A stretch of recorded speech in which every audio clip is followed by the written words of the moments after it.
So we're here in the Victoria Baths in Manchester. It's a particularly significant and apt venue to be talking about this collection. This particular venue in 1988 was filmed for a TV show called The Other Side of Midnight. Tony Wilson decided to host an acid house party inside this venue.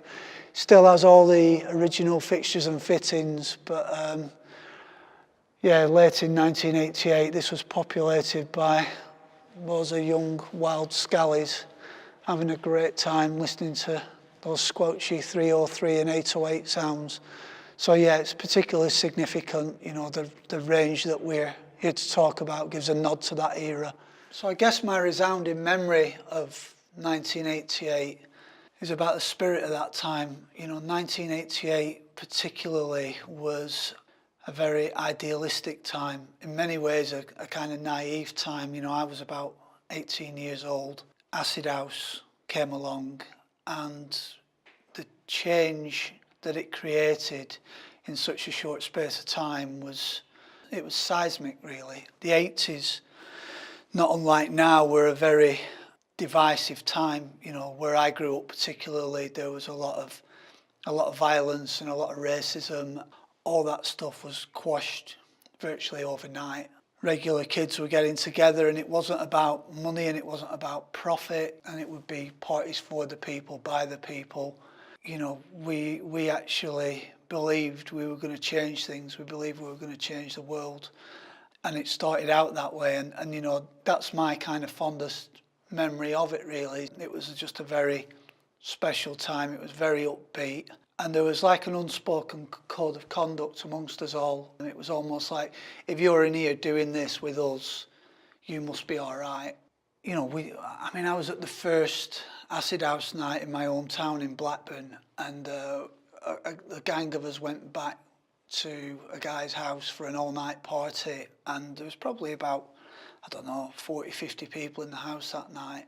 That 40, 50 people kind of made up the core of what became something much bigger in the time after that. You know, it became 10,000 people with riot police stood outside by 1990, you know, and it all started to change. Greed and gangsters and tourists basically turned up, and it became something that it wasn't originally. You know, it was not about money, it was a communal thing.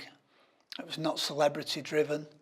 You know, the stars of the whole thing were the audience. You know, the superstar DJs didn't appear until the 1990s, when the whole thing kind of became commercialised, in my view. You know, back in those early days, you know, Mike Pickering would play a set in the Hacienda, and then he'd come out of the DJ box and come down and get up on a podium with everybody else. It was kind of a communal thing, and yeah, I've never really known anything like it. And the thing is, it wasn't a niche thing either. It started off as a niche thing, but it became something that kind of affected everybody. It affected the way people dressed, you know, and then, you know, the bands that came around at that time, you know, you had bands like the Happy Mondays and the Stone Roses, who were, you know, they were regular kids like we were. They dressed like we did, and, you know, that was coming from an era where you'd had these kind of big stadium bands like U2 wearing leather waistcoats and going off to the Joshua Tree or whatever. You know, me and my mates couldn't relate to that stuff, and but we could relate to those bands. It was a great time. You know, I moved to Manchester in the summer of 1988 to come and study fashion design in Manchester. I got a part-time job in a clothes shop. I worked in there with two girls who worked in the Hacienda, Fiona and Rebecca, and through them I was introduced to the Hacienda.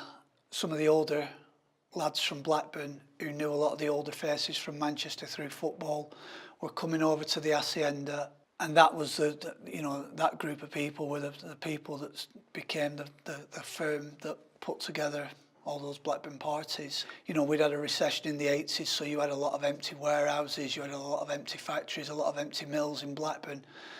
So every weekend, you know, nobody knew the police didn't know from one week to the next where these parties were going to appear. 400 cars in a convoy, it felt like we were kind of unstoppable at the time.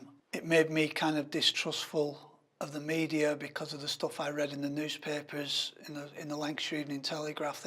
They used to print stories that were basically not true about what was happening there. There were a lot of attempts made to make it legal, and it felt like the establishment at the time just didn't like the idea of kids coming together, which is why they brought in the Acid House Bill later. You know, for that period, for that kind of 12, 18 months there from 1988 into 1989, it was a really special time. You know, I remember going out to Ibiza, which is where we've shot the latest Spezial film, and it was a lot of fun, really. It was kind of a bit like the Wild West out there, because a lot of these kids that were going out raving were, you know, had spent years prior to that as young scallies, and they were up to all sorts over there. But it was certainly a fun time.